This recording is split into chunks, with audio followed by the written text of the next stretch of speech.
All right. Intro music. Intro music.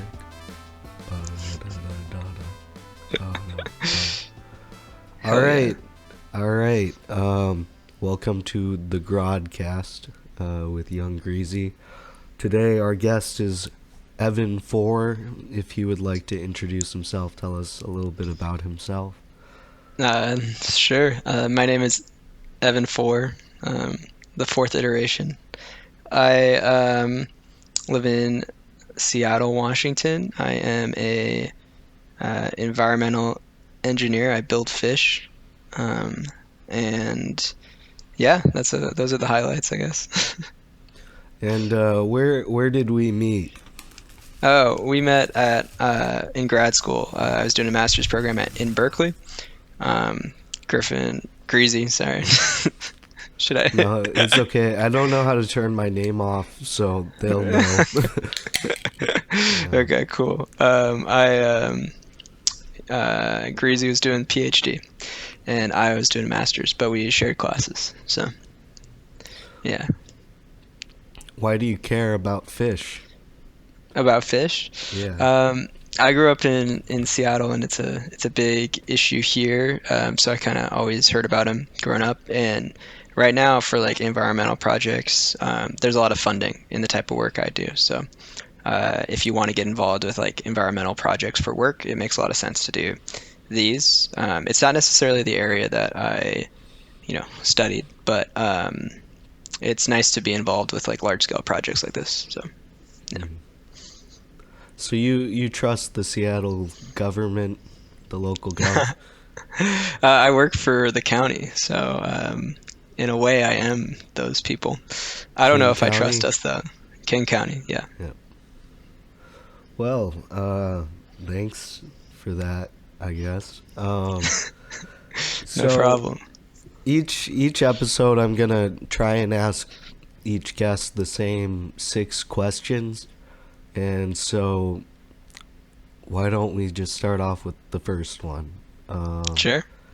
so, Evan 4, what is important? It's a good question. Um, I guess like broad strokes. I don't think anything is necessarily inherently important. Um, but I think if you lived like that, it would like drive you crazy, or at least it would drive me crazy personally. So like I have like self imposed sort of like maybe agreed upon delusions of things that are important, I guess. Um, and for me, um, that is uh, there's like I guess a few categories of things that I think are important. And more recently, that's changed a little bit. But one thing that I think uh, is pretty important is just like making sort of social connections and talking to other people, getting outside of your head a little bit, is something that's important for me because it's pretty easy to get wrapped up in your own stuff, and it's good to have people to bounce stuff off of. Yeah, And that, the more you hold that in, the less it feels like real language, and the more it's just words bouncing around. yeah, So, and I think yeah. I often like when I say something out loud, it just changes the way I was thinking about it, just vocalizing it. Um, yeah, exactly. So that's one thing that's important to me. Um, and then I also think just like the process of like observation and like just looking at stuff that's out there in the world is something that I find pretty important, um, nature or otherwise, I guess. Hmm. Is there anything that you observe that you wish you did not observe, though? Yeah, I suppose so. Like roadkill Hmm. is never fun. I also think that there are certain like human interactions that are not always fun to see. Like people can be really not nice to each other, and that's never fun to observe, I suppose. But I don't know. I think it's also important to like, when you say like observations, right? Like you think, at least I think of like looking at pretty mountains and stuff like that, which is really cool. But I think it's just as important to look at the stuff that's like less cool. Like if observation itself is some sort of value, which I've imposed it to be on myself, I also think it's important to see the stuff that's less cool. Um, I don't know. I'm not seeking out like decapitation videos or anything like that, but it's still important, I think, to, Yeah, and I they don't would know. find you if you were. So, yeah, Exactly. Yeah, yeah, yeah. the internet is a crazy place. Oop. Yeah, it is. It's disturbing. I'd Yeah. say often. And that's where like I think a lot of the observation stuff, at least I have, is like I try to find it in like the real world rather than the internet. Like I don't think it you don't get the same impact of like seeing nature online, I think. Yeah, maybe it's the three-dimensionalness that we crave. Um, have you ever thought about getting the like Apple Vision or whatever it's called? Uh, The news shit, yeah. yeah, you could live your whole Um, life in VR. I don't know. I think it's gonna get probably like better and probably cheaper maybe. And then maybe I would consider it. But right now it just looks kind of silly. I'm sure it's cool for like movies or something. I don't know. But Yeah, I mean, Google Glass tried to do that whole thing, and I think it's just people, no one thought it looked cool, and so it never picked yeah, up. Yeah. that's a big thing. Although I recently got an Apple Watch, so I've like subscribed to giving Apple even more information about myself, which is probably not a good thing, but it's interesting. I like having data too. Yeah, Apple would probably be the first person to know that you died. Yeah, I know, which is not a good thing. Or I mean, probably not a, I don't know. I don't know. Who knows? It won't matter for you. Not no, So, yeah. uh, all right. So next question. What is one of your you Evan for uh what is one of your favorite movies and why? Oh, that's a good question. I actually like was recently thinking about this because I have you been on Letterboxd? Okay. I I've I find it kind of interesting to like log the shit so I remember which movies I've watched. It's been helpful for that. But they have like a thing about like your four favorite movies, and so I had to think about that. Um, and I think I was thinking about it more by like genre than anything because it's hard to say like one particular. Um, but one movie that like means a lot to me is Arrival with Okay. Amy Adams. Um, and Is there's a that the couple sci-fi movie? Yeah. yeah. And there's a couple reasons for that. I think like it the first time I watched it, it was like it was a pretty impactful time for me because like I was kind of blown away like in the theater, and that hadn't happened for a while, like where I'd like just been like very engrossed very easily by a movie. So like that kind of first experience colors a lot of like the way I think about that movie. Yeah, it Um, has been a while since I've been blown in a movie theater too. So, exactly. yeah. It helps. Uh, Um, but I really like the way they like approach time and language. And I think if I'd like watched that movie when I was younger, because it came out when I was in college, and I think if I'd watched it when I was younger, I probably would have like not studied engineering. I think I would have studied like linguistics just because of how cool that movie made it seem. Um, but alas, I am who I am, so I still study engineering. yeah. I mean, you went through the whole grad school thing once, you know. I Yeah, feel like going back would be not a good idea. Well, maybe if like there were no longer any environmental engineering jobs, like maybe you yeah, could go back to school instead of just um, becoming goo. yeah. I don't know. I don't really want to go back to school. Yeah. It's a lot, but yeah, I like the way that um, it talks about how we like shape our world based on language, and Mhm. like how big of an impact that has on our brain. And yeah, I just found it really interesting and cool. Cool. What's your favorite language? I think that like of the languages I know stuff about, big qualifier there. Um, I study, well, I speak English, and then I know a fair amount of French. Um, We. but we. Mm. I think that like Persian sounds really cool. Like people who I've heard speak it. Um, I don't know a ton about it though. I know no words in it, I don't think, but when I've heard it, I just like the way it sounds. So probably probably that. And I think French, like I know too much about it for it to be like cool anymore in a way. Like it's like I don't know. It's a cool, it's an interesting language for sure. But it's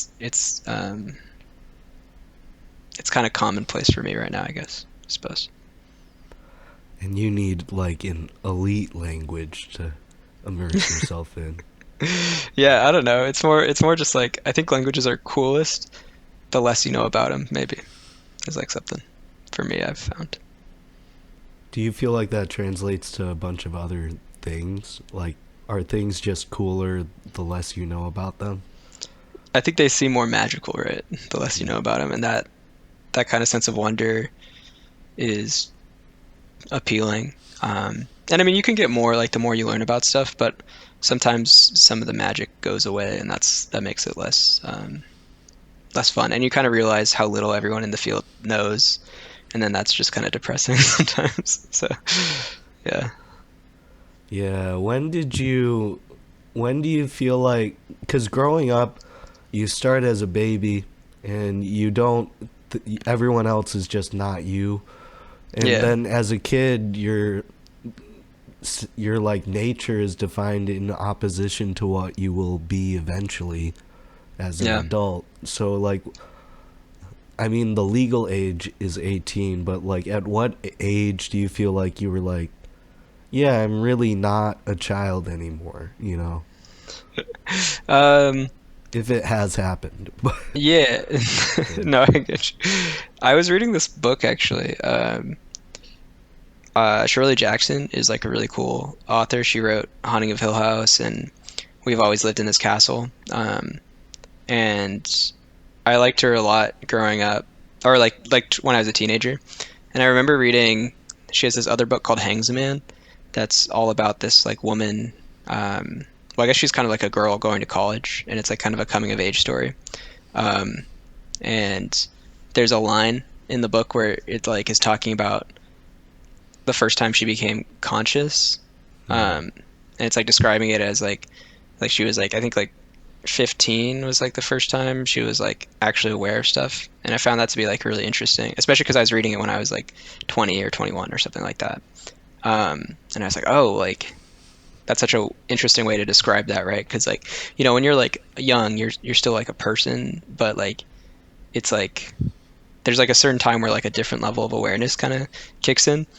Um, and I think for me, I wouldn't say it's like becoming an adult or something like that, but like um, when I was in high school, like freshman year and sophomore year, there was like a pretty long period of like sort of depression, and I think it was like coming to terms with that sort of a thing. And then when I started to like kind of meet people and actually socialize, I think like 16 or 17, and like actually have um, feel like I had people who like um, sort of belonged with, I guess. That's kind of when I felt more adult like, or just like kind of fully formed in a way. Even though it's like crazy to think about now, because like I'm so different than I was then. But that's kind of like the first inkling of that, I think. Yeah, I can relate. I feel like because that was like 10 years ago. Um, Yeah, Not to out your crazy. Oh age, my God, but dude. yeah, Doesn't feel like that shit. Damn. yeah. There's not a lot of people I still keep in touch with from that time, you know. Yeah, Um, but yeah, we all branch, you know. yeah, for sure. Dendrites. Yeah, it's interesting to think about that too, because like it's like it's like a web of people and whatever, and like you know people at a certain point of that web or whatever. And it's like, I don't know. It's weird when you like go back to like hometowns and shit, and like you see your like people again who you knew in like 10 years ago, and it's like, oh fuck, like I don't want to talk to you. Yeah.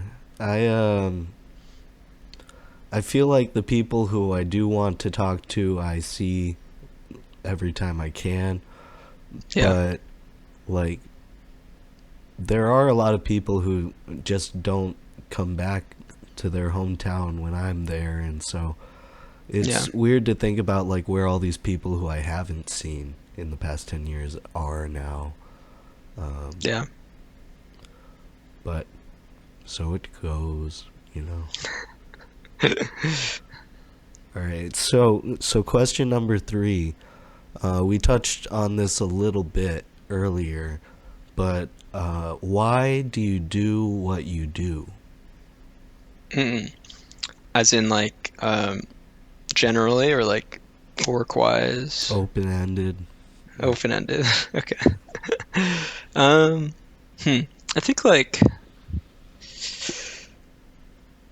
I think a lot of the time I do stuff that's like um I think there's a couple of things. So like I am someone who likes to like plan things out generally. Um but oftentimes when things are everything's going according to a plan, I get bored pretty easily. And so then I like sabotage those plans in various ways. Um and so often for me a lot of like actions and stuff for talking like generally fall into like those two categories. Like a plan, there's some sort of goal, and it could be work related, it could be whatever. And then um, once I have that goal, I'll like do things to like achieve that. Um, but then I there'll be like times where it's like the opposite, where I go in and self sabotage that. For in various methods, and it's like a constant like push pull of those two Mhm. impulses. I feel like yeah, I don't know. That's kind of the open-ended stuff, but like I guess like for the job, like if you think about like how I do that, like the fish stuff, I build fish, My and mother something, is a fish. yeah, Faulkner. yeah, oh yeah, Yeah. yeah, yeah. I'm basically that, except the opposite, because he was built by a fish, and for that stuff, like uh, I've had to become much more like regimented and like going like waking up at a certain time and that sort of a thing to be more successful at my job, which has been um, that sort of regimen is like nice, but also it definitely feels like soul sucking sometimes. And oftentimes during the weekend, like it's like I just like completely abandon it and like stay up later and do things that are less responsible, I suppose. And it's like a direct counter to that. Like it's the impulse sort of coming out. So that's like kind of action stuff.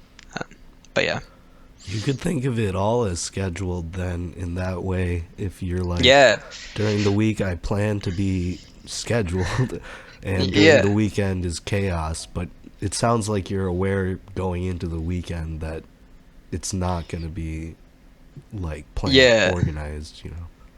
Exactly. I do like have like I mean this is more like reflection on what happens because I'll usually have like a goal for a weekend and then it just won't happen because of the chaos. So it's like a but yeah, it is in a way it is scheduled kind of.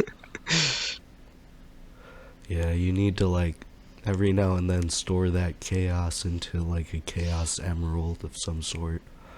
But Yeah. we can't all gotta go fast. Yeah. Yeah. All right. What do you usually do on holidays during the week, during the work week? Like, because it's inherently disrupting your schedule unless you're scheduling things on a yearly basis. No. Um, Never. Because Um, for me, like it really throws off the rhythm of the week, and it's almost not good. But no, that definitely happens. I think yeah, like now that I am more regularly working and it's like not school, I don't have as much as of that. But like if I go on vacation, like, that definitely happens. And it definitely feels like kind of sort of insanity inducing in a way.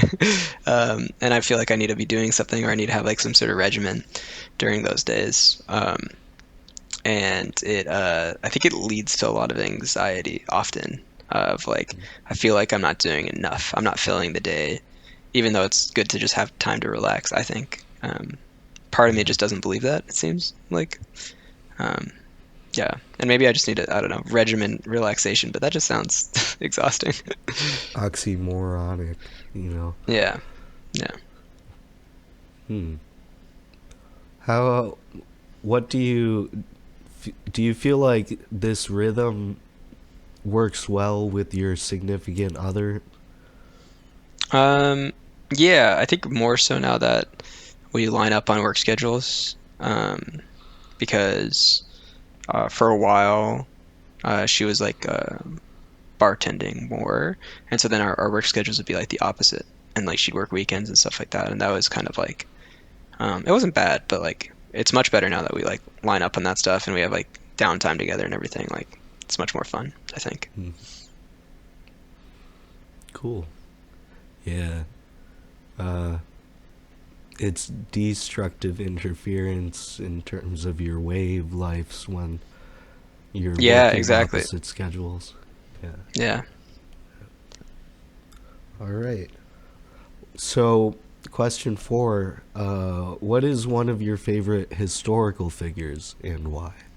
They can still be alive. They can have never existed, but Oh, they can have usually never they do. existed. Yeah. Nice. Hmm. Historical figures. There are a couple for sure, um, that I find interesting. But like now I'm thinking about it, and like oftentimes they're like very shitty people historically, like they're like, um, but it's like interesting the things that they were able to like accomplish. Um, but I'm trying to think of like a specific person. I mean, I think Richard Nixon is like a very interesting person. He's like not good in any ways, in any by any means. Oh, it's kind of like obviously one of these people is way worse. So like, take this with a grain of salt. Or no, take like the comparison isn't good, but he kind of reminds me a little bit of Stalin in that they were like both drunk all the time, but also wielding a tremendous amount of power. Um, And super paranoid. yeah, yeah, Yeah. both, yeah, and both did like obviously I think the scale of Stalin is like way more way more horrible because just death toll, but like both did pretty horrible things with that paranoia. Like Nixon, I think, obviously Watergate, but like I think more towards like his policy on like drugs and how he tried to use that to squash the anti-war movement is like pretty horrifying. Obviously Stalin just murdered, or like, well, they had camps, there it's horrible. So, but yeah, I find those two to be pretty interesting and compelling people, mainly because of like maybe it's like that element of chaos where they're drunk all the time, but like somehow in power and kind of for a while competently in power. Hmm. But nothing lasts forever, you know. No, you either get a stroke or get impeached. Yeah, and Nixon did some good things for the environment overall. Yeah, exactly. And like um he did like even like normalizing relations with China was cool. Um I mean, foreign policy as a whole with him is a little rough, but like the China part is like probably good. Um and Stalin, I mean, he beat the Nazis, so like that part was good. I'll give him that. Yeah. Yeah. Yeah. Obviously it's not just him. It's the whole Russian, army and everything, but you know. Yeah. Now we have neo Nazis. Yeah, yeah, we that's what happens when you beat Nazis. Yeah, what do you think is the answer to our white supremacist domestic terrorism problem in the U.S.? Oh, that's a that's a hard question. I don't think I have a good answer for it. I feel like there's a lot of inbred like thought and culture shit involved. That's hard to stamp out. Um, it's also hard for me to think we don't have a great historical record with the with the stuff. So like there isn't like a record of solutions that have worked super well. Because like I often think of like this in like the micro scale of like what happens on campuses and that kind of thing or stuff like that, where there'll be like a more controversial speaker. There's protests. They don't get to speak, and then that person gets like a bigger online following because of that. You know. Um, Yeah, when we were at Berkeley the first semester, I think there was a Milo Yiannopoulos talk that got protested and counter protested and eventually shut down. But yeah. last week there was a speaker from Israel coming, and that event got shut down because of the protests and the breaking into doors and it. I saw it. I saw an Yeah, email about that actually. yeah. It's That sounds all like very stressful. yeah, no, Yeah, seriously, and like that was like I don't know. It seemed like Berkeley was coming pretty hard on it. Um, I wasn't there, so I don't know. Like all I know is like from a weird email that I got that was like because I still have my Berkeley email shit signed up yeah. to my yeah. Um, I don't know. I think it's like um, that kind of cultural thing is hard because it's like how do you fight against something in a way that doesn't like make it more powerful um, Hmm. on the internet. Because like I also do think there are some things where it's like um, a carte blanche freedom of speech like it doesn't work in my opinion, right? Like it's something we know like you're not allowed to say fire in a crowded room, right? Like that kind of thing. But where's the Or line is bomb hard. at the airport. Yeah, yeah, yeah. Yeah. Um, I think in general, um, keeping stuff towards like the sort of thing where when groups try to impinge upon other people's like freedoms, that's kind of what helps because especially white supremacist groups, like they will eventually. And so I think it's like important to wait for the right moment to kind of come down hard on those sorts of things. And if you hit it at the wrong moment, it like backfires. I think it's about timing, I think. But Is there hope? is there hope? Um,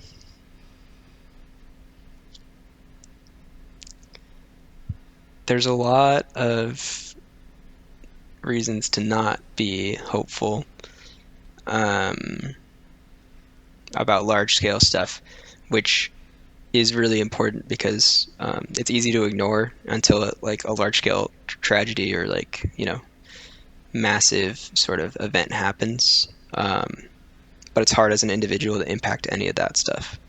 So um, I guess the only hopes that um, I think are kind of more rational is just that like in general um, historically there's always like strife moments of issue and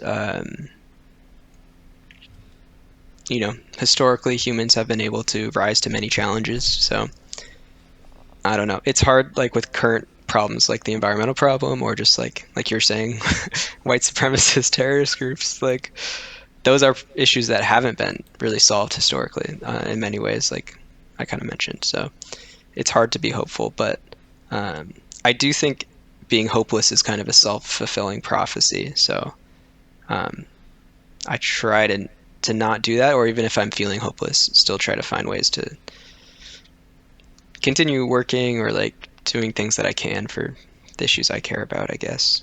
But I don't do enough for sure. So I don't know. It's a tough question. Do you think there's hope? I uh I think there's just as many reasons to not be hopeful as there's always been, you know. Um I think we're just more aware of the ones we deal with. Yeah, But people have gone on for a long time. So I I can still be hopeful that some people will make it through this ending of the world, even if what the new reality looks like is very different. I think we don't get to live that long, though, so. And most generational change takes generations, so. I don't know. I think there's hope, but also an acceptance that I really won't see how it plays out, you know? yeah, yeah, and like I think it's also I was talking about Dune earlier before the Hmm. recording, and have you read it or watched like any of the movies or anything? No. Um, it's a really cool like source material and everything, and I think the movies do a good job adapting it. The most recent movies, I haven't seen the '84 Lynch one, but I've heard that one's kind of fun and Hmm. crazy. But they talk about a lot about like individual like action and like versus large scale like movements and confluences, and um, I think the book's really and the movie is really interesting because it in many ways it's like one of the things that inspired Star Wars, and in that sense so much Oh, of modern media. when did the first book come out? I think it's 64. 64. Hmm. Yeah. Um, but it's like a much more layered topic of like the chosen one narrative. Um, The Chosen. and the chosen, the chosen. Um, and I think it's interesting because like when I was growing up, like reading stuff and watching stuff, the chosen one narrative is so like common, and it's like this one individual making these massive changes, um, and they're able to like solve so many conflicts and everything. And I think that is like mind poisoning in a way, and like makes a lot of people think of themselves as main characters. And what's cool about Dune, at least, is like that would actually be horrible. Is like kind of the conclusion of that book. At least in my interpretation, many people have different ones, but it's like it seems to me like the nightmare ending is like this chosen one, and like what an actual individual does, and how little of that is actually inside their own control, and versus like societal trends and everything. Um, and I don't know. Yeah. Yeah, I think what you're saying about acceptance of like you won't see changes, like that kind of goes into like I think that was hard for me to understand. Like that one, I won't see a lot of the change, and I won't be able to like do that much for it. Like I'm pretty limited, and I think a lot of that is just because of like the movies and other cultural medium stuff we have. Yeah, I think all of us, subconsciously or otherwise, have ourselves following our own little hero's journey. Yeah, yeah, yeah, yeah, uh, exactly. yeah, It's the one but story. that I think it can't hold true for everyone because some people just don't live that long to see the whole arc.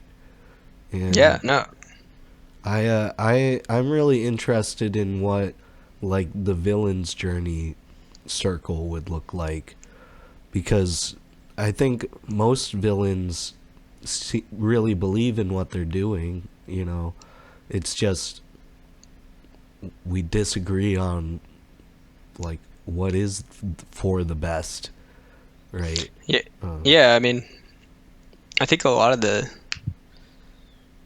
a lot like oftentimes, at least how I think about it is, you know, it's the same journey. I think like it's just has a different ending, I guess, or like has mhm. a different maybe not. It's the same ending, I guess. It's just a different um, perspective on the same thing, maybe. And like you see Mhm. that as like a villain or whatever because of your vantage point rather than the actions. Yeah, it makes me think about The Watchmen a lot. Good, yeah. Oh Yeah. man, good shit. Speaking of like earlier, How We Perceive Time. That book, Mm. the comic is so good. Yeah. It's Alan something, right? Yeah, Alan Moore. Alan I'm Moore. a really big fan of his stuff. I accidentally have read so much of it. Like, he's the Yeah. only graphic novelist I've read that's like not Japanese, I guess. Like, he's like the only one, and I've read like four of his. My uncle gave me a bunch of them when I was younger. Is Yeah, he still alive? Alan Moore. Yeah, he just does books now. He doesn't do graphic novels. Hmm. Maybe one day you can meet him. Yeah, maybe. Yeah. Um, So, along the hero's journey in the first half or first third, however you want to think of it, there's the meeting the mentor and getting the training, like Luke in Dagobah with Yoda. yeah. So, along your journey, who would you say is your mentor? Mm. Or do you not have one? I feel like that's actually something I've been like kind of struggling with recently. Of just like maybe it's just like a work thing. Like, it doesn't feel like I have very many people to like talk to and like learn new skills from. Like, I have to just figure it all out using the fucking internet, which is pretty Yeah. lonely sometimes. Um, and also just like you don't know if you're like going down the right rabbit hole, I suppose. I feel like there's been a couple of people who I've got like really good advice from, and as I've gotten older, I try to like listen to my parents a bit more about stuff because um, just realizing that some of the stuff they have said has been, I have a different perspective on it now. When I was younger, I thought it was stupid, but um, now it's a little better. But I think like there was one guy who I randomly met, and he was like basically I was at my uncle's work conference, and it was like a skiing trip when I was in high school, and he gave me like a piece of advice that sticks with me like pretty often. Um, and so I think he's like maybe the most impactful person, but I don't even remember his name. I doubt he knows me. But he was pretty drunk, and he was like, we were talking, but he was actually talking and listening to me, which was rare. Of like at that time, I was like 15 or 16, and he was, like like 50 or something like that, and they're like horse surgeons, like kind of. It's a professional conference, and he basically was like, it's really important to like everyone hits a wall in anything they do at some point, and it's really important to just try to push past that and do anything you can to push past that. Um, and I think that advice is really useful to some extent. I also think it's like, missing the picture a little bit. Like, there are some walls that it's okay to like not push past, like it takes energy to like overcome any wall. So it's more about picking which ones you want to fight against and which ones it's worth the time for. But I think Yeah, about that a lot. the Delta G's, you know? Yeah. Yeah, Yeah. exactly. Yeah. So that guy, that random man. Yeah. You should put him in a book. Oh, so in your free time, you are a writer. Can Yeah, you tell us a little rarely. bit about what you've been most recently working on? Yeah, sure. I'm working on um, I want to do a thing. I've been really bad at it recently where I'm focusing more on short stories and trying to actually just get products or whatever, like get actual Yeah. things done. Um, because I think that'll make me feel better psychologically. And I did it 1 year, and it was like one of my favorite years for writing.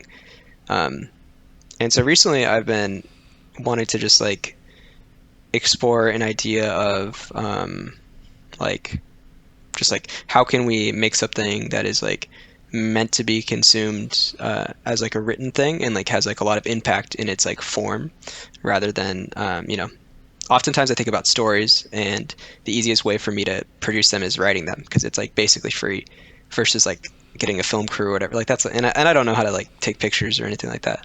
So that's often how I think about writing, but this most recent projects have been more about like how can I like use the form in the optimal way, I guess. And for one that I'm working on right now, it's about like someone who goes missing, and it kind of follows like a sort of police style investigation of reading statements that are redacted to tell the story. Um, And I'm about halfway done. I haven't worked on it for a while, but I'm trying to finish it this weekend or early next week, and like um, get a good edit and like get some eyes on it soon. But yeah, that's the basic thing I'm working on right now. It's been fun when I actually am working on it. I like it a lot, but it's just hard to find. I moved recently, so I didn't have a lot of time. How long were you at your last place? 2.5 years, pretty long Mm. time. It was nice to not move. Moving is the worst. Yeah, I I have too much shit, man. Yeah, It would be you've been at so your hard. place for what, 3, 4 years? So it was after the year with Oh yeah, yeah. roommates from our program. So this would be 2.5 years in right now, I think. Hell yeah. Yeah. So yeah, we were like the same then, that old place, at the Hmm. same time. Yeah. Yeah. The only thing that never changes is that things are always changing, right? Yeah, dude. Fuck the oh not parabola, parable of the sower. It's a cool book. I would The recommend it. parabola But of the the sower. parabola of the sower. Change is God. Change is the only constant. It's a that book talks about that a lot. It's a cool book. I'd recommend it. I forget the author's name, but she's from California, but she lived in Lake Forest Park when she was writing the series, which is in Washington. Um, Hmm. and yeah. Anyways, another Well, book cool. reference. Yeah, I'll put it in the link in the bio. Good. Yeah, yeah, um, yeah. It's a great book. all right. So, getting back to those questions, question 5, what is not important? Mm. What is not important? I think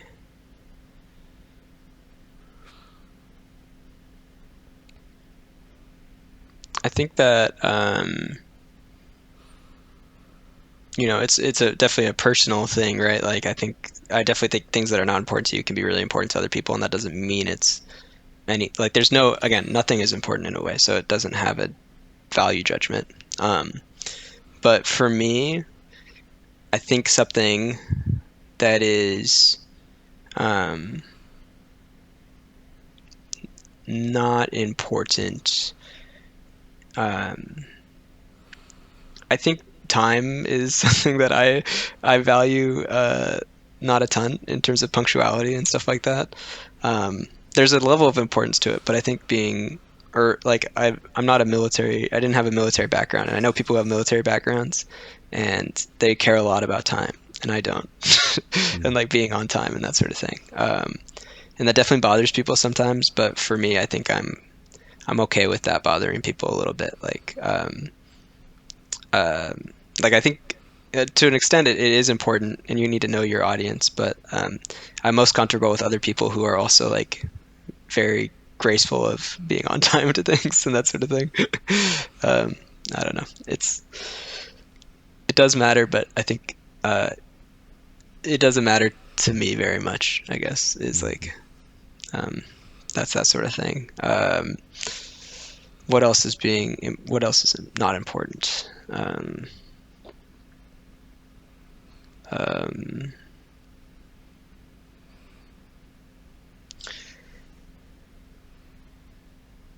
Oh, I guess my sort of hot take on this is I don't think AI is important. That's my that's All my right. thought. Hmm. Yeah. Um, I can go into that more, but I I think there's a certain ceiling for technology and consciousness, and I don't think it will be surpassed. It could be, and I could be wrong, and then we could all die. I don't know, but that's my theory on stuff. Maybe it's a delusion to keep me sane, but I don't really think any of these more, especially the recent language models, are not as important as some people believe. And UFOs also, it's the same category for me, not important. Yeah. Interesting. But you seem to really like the sci-fi tech stuff, Yeah, Blade Runner yeah. 2049 and whatnot. Yeah, no, I Uh, do. I love those things. Yeah, for sure. But I think of them as fantasy, and in fantasy, yeah, it's important. It's a good thing to think about. But I guess maybe I was thinking more real world yeah. implications stuff. Yeah, Hmm. I I do also worry about it sometimes as like potentially being this huge problem, but um I don't know. Part of me wants to say like the things I've seen AI do so far aren't very like meant to replace humans completely, yeah, Um, but I also know a lot of the research into it's very confidential. So, like the yeah, current state of the technology, I feel like um, what we know of is what was done like yeah, years ago. yeah. Um, No, and I think I think as a maybe like as a concept, um, it's interesting, and like I also think it does have implications on like replacing people's jobs, and that part does kind of matter. But I think especially with the current like the stuff how it's currently done, I think that stuff has a lower ceiling than people think. Like I don't know that it is going to get that much better at video or writing or anything because it at least how it currently works is that like sort of predictive language shit, which just has a ceiling that um, I find it hard to again I don't study that stuff, so maybe I'm not seeing something. It could be very easy, but at least those versions I don't see much use for. Maybe there's a whole different AI that does have a consciousness, but I'm somewhat doubtful of that just because we have such a little understanding of consciousness in our own brains. I don't know. I well, doubt it. the the tests in the Voight Kampf Yeah, test, right? Like that's measuring empathy or lack thereof. Do yeah. you feel like that is something we can never create artificially? Mm, I, I never is like a tough Or at thing. least our expected lifetime? I don't think in our expected lifetime, no. Um, again, it's not my field, so it is also like the kind of thing where I'm kind of being dumb about it, where I'm just like, I just don't. It's instinct. It's more instinctual. But I just think the human brain and um, its processes are not necessarily the same as a computer, and the more we know about the brain, the closer we can get those two. But we know such little about it right now, at least as advertised as we see, um, that I'm skeptical of that sort of thing, empathy and all that getting incorporated to a reproducible thing. Yeah, Yeah, I think if I wasn't studying environmental engineering, I think it'd be pretty cool to study the brain. yeah, Um, I just feel like the more we know about how people think, the better we can optimize how we teach things, and the smarter people will be. And yeah. Agreed. I think knowledge really is like essential for solving a lot of the problems we have. But it is frustrating, as you were saying earlier, this feeling like there's so much wrong and only so much I can do about it. Yeah, Um, but we keep plucking away at it. yeah. Yeah. No, and it's interesting to um, think about. Right? That's a kind of hopeless cycle of like it's really easy to see that and be like, oh, like fuck, I can't do anything, and then but then nothing gets done. It's a harsh like negative feedback loop. Yeah. I wish there were more positive feedback loops, you know? Yeah. Yeah. Yeah, it seems like there's a lot of negative ones. Mhm. A lot of negative ones. All right, so the last question I have that I had set to ask everyone is what advice would you give yourself at age 18? Mm, Like when you just turn 18? yeah. I think I think I would want to give myself some perspective on what like I wish I had done when I was that age, right? And I don't know if my 18-year-old self would listen to me. Like that's a whole different sort of question, but I think the thing that I think of is like I want to be more active in like um, communities that are in particular like in-person stuff. I think online communities have value, but um, it's not the same. It's not. I don't get the same out of it, and so I think I would just want to encourage myself to like, hey, maybe like school is important, but like you learn so much from different things like where you can get involved with and just like try to do more of that and less school. Whether that be, there were clubs that I joined and stuff like that, but um, now that I have retrospect, it's like I would have rather just tried to do stuff that's like in local areas, whether that be, I don't know, like even something as simple as like a food bank or something like that, or um, stuff that is, I think if you follow stuff that you care about rather than what you think you should care about, it's much more impactful. And so I would just try to steer myself more into areas that I felt passionate about. And so I could like build more base knowledge of that and then, carry that forward a bit more. I think that's like one of the most important things is like the longer you have with something, the better you get at it. So when I'm starting out at 18, it's like, hey, just try to do stuff that's like, hey, I find this like super interesting. I don't know, it could be writing groups, just something. And like I would leave that. I don't even remember what I cared about when I was 18, but I'd like leave that up to like me and just try to not emphasize a specific thing. But yeah, Yeah, doing a bunch of shit that you don't really care about isn't always the best use of time. I agree. yeah, and it like it just it's And just bad being for everyone. comfortable, yeah. Yeah. But What you're saying, being comfortable. just being comfortable with the fact that what you're passionate about will probably change in the future, and Yeah, it doesn't mean it's not worth being passionate about it in the now, but yeah,